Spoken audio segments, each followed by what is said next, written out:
Louis Macaulay. Nacido el 15 de febrero de 1977 en Stanhope, Nueva Jersey, Louis Anthony Macaulay era el segundo hijo mayor de Harold y Sheila Macaulay. Harold trabajaba en manufactura, mientras que su esposa Sheila era ama de casa. Juntos, la pareja tuvo un total de 4 hijos: Harold, Louis, Sheila y Edward, y en 1983, la familia empacó y se mudó a Allentown, Pensilvania. Louis no siempre fue el niño más fácil. Descrito como amigable y hablador, pero también como un tímido solitario, se dice que el joven tenía miedo de dormir solo y tenía la costumbre de quedarse fuera hasta tarde, a menudo hasta las 9:30 de la noche, y hablar con extraños. En particular, parecía estar más cómodo con los adultos que con sus propios compañeros. Louis también tenía un corto lapso de atención, problemas para escribir y luchaba por concentrarse en la escuela. Como resultado, se planeó que ingresara a una clase para niños con dificultades de aprendizaje al regresar a la escuela en otoño de 1984. Además, su página de Proyecto Charlie señala que se le diagnosticó como hiperactivo y se le estaba tratando por esto con 2 dosis diarias de Ritalin, y que sin la medicación sufría de lapsos de memoria. El 7 de junio de 1984, Louis, de 7 años, regresó a casa de la escuela y le dijo a su tía que estaba cuidando a los niños mientras su padre trabajaba, y su madre estaba en el hospital para una operación, que iba a caminar 2 puertas más abajo de la residencia de la familia, en el bloque 300 de la calle Chew, para ver a sus amigos. Después de esto, varios testigos vieron al joven caminando entre la calle Cuarta y la calle Gordon, a una cuadra de su apartamento, en el bloque 360 de la calle Chew. No está claro qué fue exactamente de Louis después de este avistamiento. Cuando el joven no volvió a casa para cenar, su familia no se alarmó de inmediato. Era común que Louis llegara tarde a casa. Sin embargo, cuando el reloj marcó las 9:30 de la noche y él aún no había regresado, sus padres salieron a buscarlo, vagando por las calles en la oscuridad, revisando todos sus lugares favoritos para pasar el rato y llamando su nombre. Pero Louis no se encontraba en ninguna parte. Al volver a casa cerca de las 23:10, los padres de Louis notificaron a las autoridades. Según un artículo, a pesar de la corta edad del niño, se les dijo a sus padres que tendrían que esperar 24 horas antes de presentar un informe de persona desaparecida. Sin embargo, como esta información solo aparece de una fuente, debemos tomarla con un grano de sal.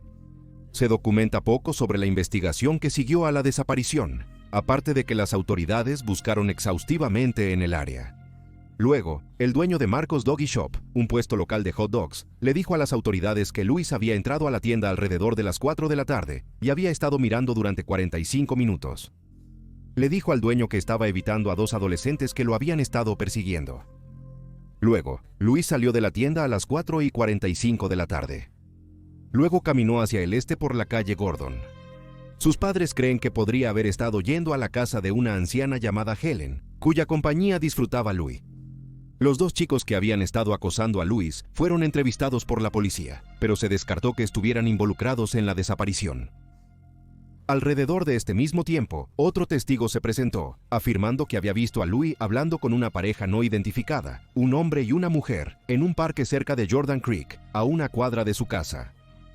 El testigo afirmó que el encuentro sucedió cerca de las 4:30 p.m., la misma hora en que el dueño del puesto de hot dogs dijo que Louis estaba en su tienda.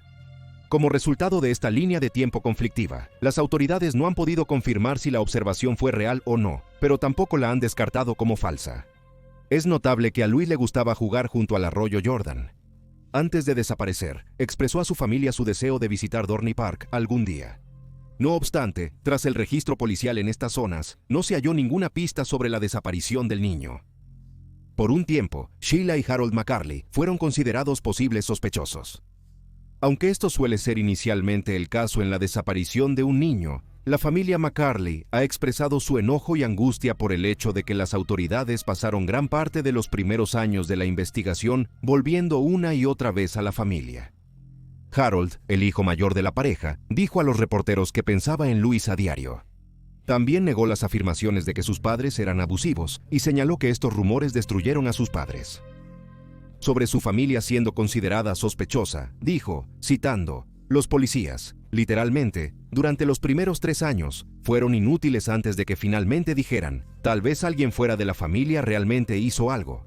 Los Macaulays cooperaron lo mejor que pudieron con la investigación». Hicieron llamados en la televisión nacional, invitaron a periodistas a su casa y viajaron a conferencias de prensa. Rumores locales afirmaban que la pareja había maltratado o descuidado a Louis, pero los servicios sociales no encontraron pruebas que lo respaldaran.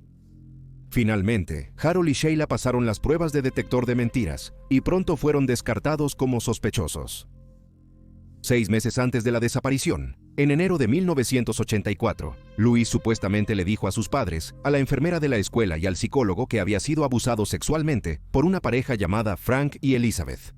Circularon distintas versiones sobre lo ocurrido con la pareja.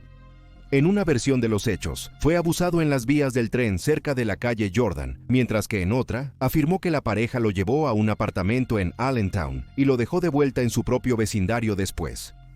Es posible que hubiera más de un incidente. Según informes, la pareja había amenazado con hacerle daño a Louis si contaba a alguien lo que le habían hecho. Aunque la policía fue notificada sobre los eventos que el joven estaba describiendo, Louis no pudo proporcionar suficiente evidencia que permitiera a las autoridades investigar. Por ejemplo, no pudo proporcionar a la policía el apellido de la pareja o su dirección, y es posible que Frank y Elizabeth fueran nombres falsos. Incluso hoy, no está claro si estos eventos realmente ocurrieron o si estaban vinculados a su desaparición, aunque muchos detectives de Internet han señalado que podrían haber sido Frank y Elizabeth, quienes fueron vistos con Louis alrededor de las 4:30 de la tarde el día que desapareció. 4 años después, en 1988, un investigador privado de Nueva York llamado David Riggs estableció una organización llamada Search 7, con la intención de ayudar en la búsqueda de varios niños desaparecidos, incluyendo a Louis. De hecho, el caso de Louis fue el primero que la organización asumió. Riggs sintió que el crimen estaba motivado financieramente y afirmó que era un experto en casos de secuestro de niños, basado en su título de posgrado en sociología y su trabajo con niños fugitivos en la ciudad de Nueva York. Sin embargo, la fachada de Riggs se derrumbó más tarde ese año, cuando fue arrestado en West Virginia después de acosar a 5 niños pequeños, ofreciéndoles pagarles dinero si posaban en ropa interior de bikini para él. Por suerte, los niños rechazaron su oferta. Además, Riggs no tenía una licencia de investigador privado de Nueva York y su organización no estaba registrada como una corporación sin fines de lucro en ese estado. También se informó que había cumplido tiempo en prisión antes, aunque las fuentes difieren en cuanto a por qué, con algunos diciendo que había estado en prisión por cargos de abuso sexual infantil y otros afirmando que era por delitos no relacionados. Sin embargo, como resultado de estos delitos, Riggs se declaró culpable de 2 cargos de intento de secuestro de menores y un cargo de abuso sexual, y fue condenado a 1 año de prisión.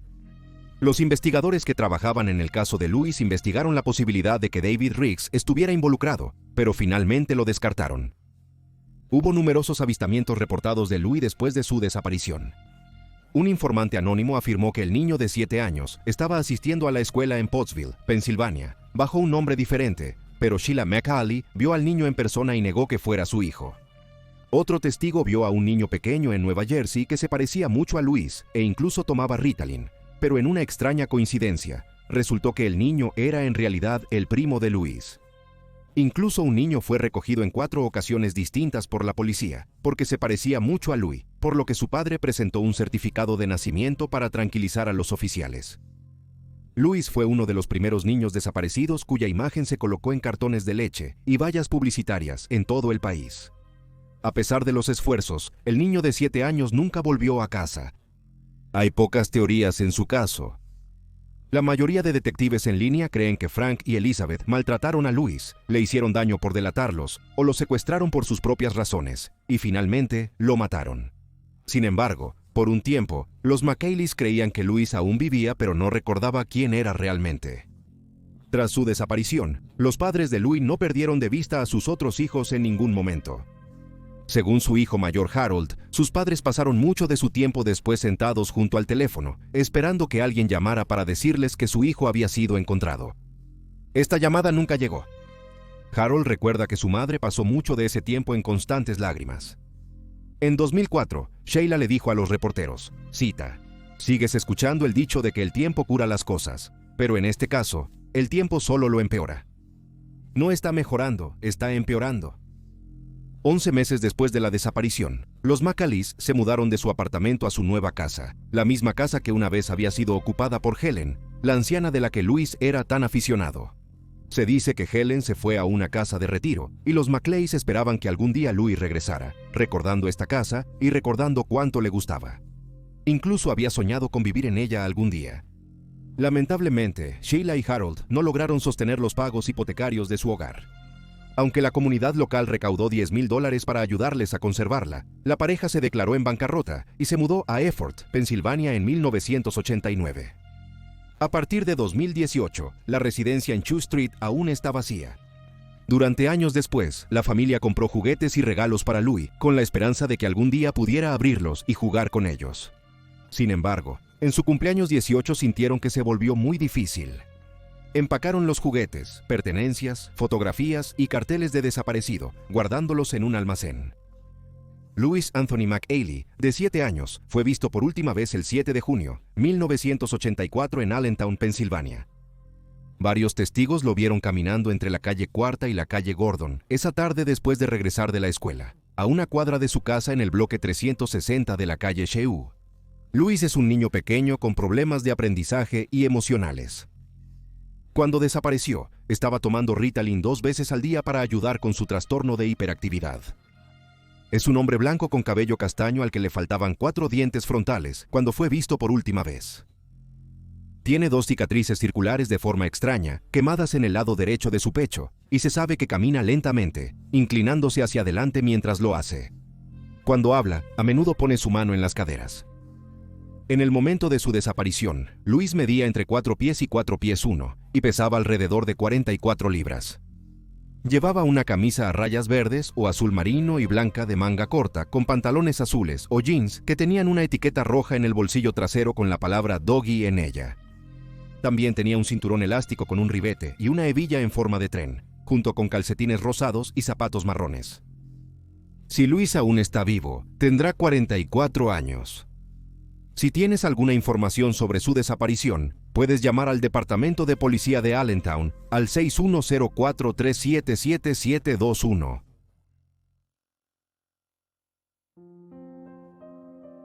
Barbara Drea. Barbara Jean Drea creció con su hermana Gwendolyn y sus 2 hermanos en la avenida Kenilworth, en el barrio Parkside del noreste de Washington, Distrito de Columbia. Criados principalmente por sus abuelos, los hermanos crecieron lejos de sus padres. Al hablar con los reporteros, Gwendolyn recordó su infancia con cariño, declarando: "Era algo así como la parte rural de Distrito de Columbia. Algunas personas tenían gallinas. Fue divertido".